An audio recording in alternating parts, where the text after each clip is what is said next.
Le të nisim. Përshëndetje. Strategjia kombëtare për zhvillimin e qëndrueshëm të turizmit 2019-2023, me disa ndryshime në 2024.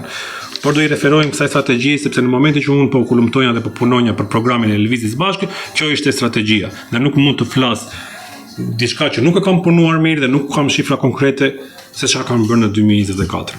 Kështu që do shikojmë disa objektiva që ka pasur Partia Socialiste dhe qeveria specifike për të arritur në 2023. Pra, ato që neve duhet të kishim sot edhe t'i gëzonim objektive. Objektivi nr. 1 që është I arritur është nxitja e investimeve publike dhe private. Po është I arritur, kanë përfituar 34 persona, individ të dyshim të si me krimin, po dhe si oligarkë që paguajnë deputet lart e poshtë për të bërë disa relacione në favor të tyre.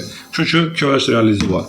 Përmirësimi I shërbimeve turistike nuk është realizuar sepse këtu që të përmirësosh shërbime turistike duhet të përfshish profesionistin dhe nuk e gjen asnjë lloj vendi profesionistin në ligji I posaçëm për turizmin që është numër 93/2015 nuk e gjen profesionistin në asnjë vend vetëm në disa paçavure, disa OJQ që nuk I njeh dikush, se kush është profesionisti në sektorin e turizmit.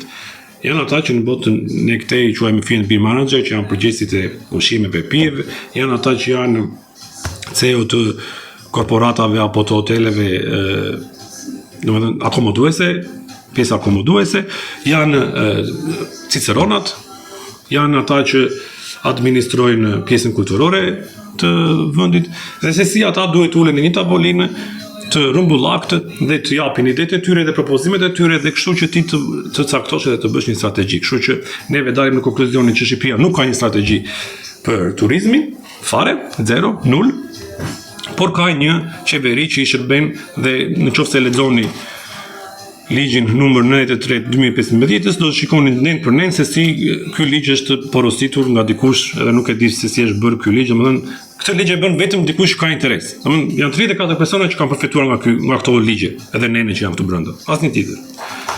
Dhe si e faktojmë këtë? Është shumë e thjeshtë. Ja faktojmë. Relacion. Deputetët që po ju dalin deputetët në këtë moment apo kërkojnë votën. Dhe po ju thonë që neve do t'ju përfaqësojmë ju në parlamente, neve në komisionet parlamentare do bëjmë namin për ju.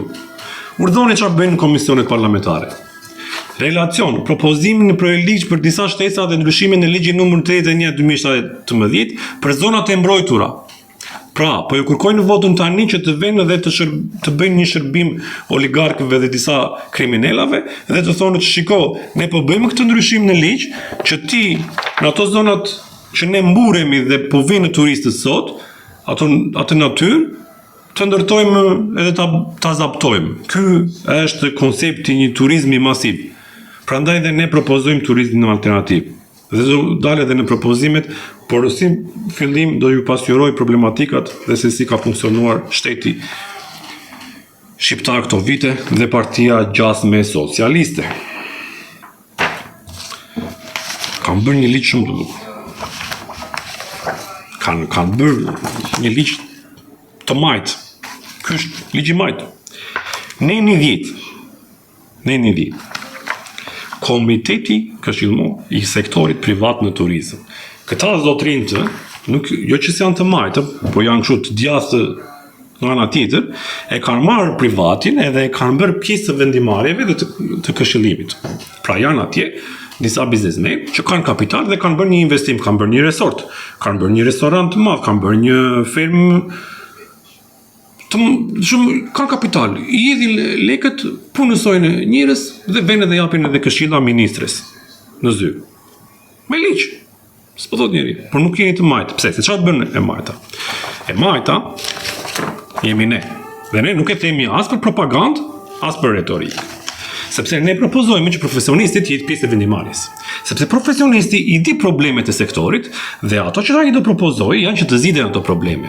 Nuk mundet një ish mafioz që ka veshur kostumin e biznesmenit, ka vënë edhe një gravatë këtu, të përfaqësojë turizmin apo këtë sektor edhe një lloj industrie. Sepse turizmi, në momentin që ti bën një strategji të mirëfillt, në fund fare do marrësh përfitime edhe do futet në një lloj industri. Që përfiton qytetari. Si përfiton? Kur ti e merr sipërmarrësin familjar dhe profesionistin edhe e bashkangjit në tavolinën e vendimarrjeve, do krijosh një harmonizim edhe një zhvillim të qëndrueshëm afatgjatë. Me masivitetin që po bën partia gjasme socialiste me qeverinë që ka qeverisur këto vite, kanë bërë një turizëm masiv. Pra, ndërto resorte, shiti ato, apartamente apo vila, dhe paraja, përfitimi i tyre në drejtim të paditur. Po, në drejtim të paditur.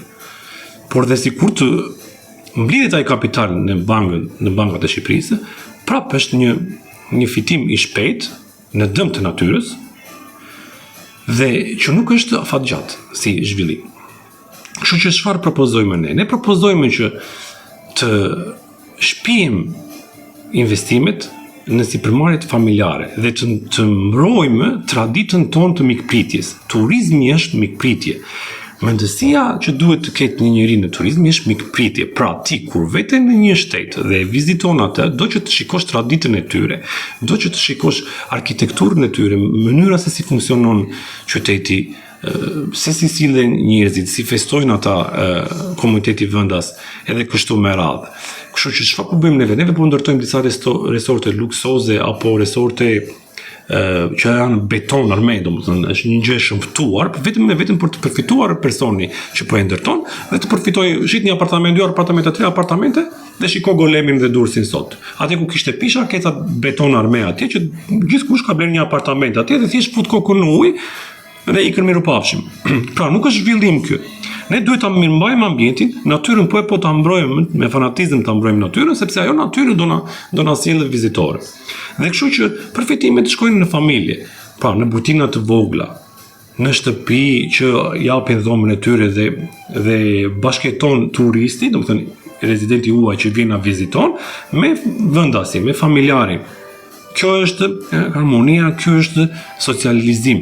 Domethënë turizmi është një socializim kulturash të ndryshëm, për shembull do vi një serb, do vi një maqedonas, do vi një kroat, do vi një bullgar, një rumun, një grek nga rajoni ton, mund të vi një norvegjesh, një suedez, një gjerman, dhe këta të gjithë së bashku me ne, që është shumë e rëndësishme kjo që po them tani, bashkë me ne do shijojnë në natyrën shqiptare.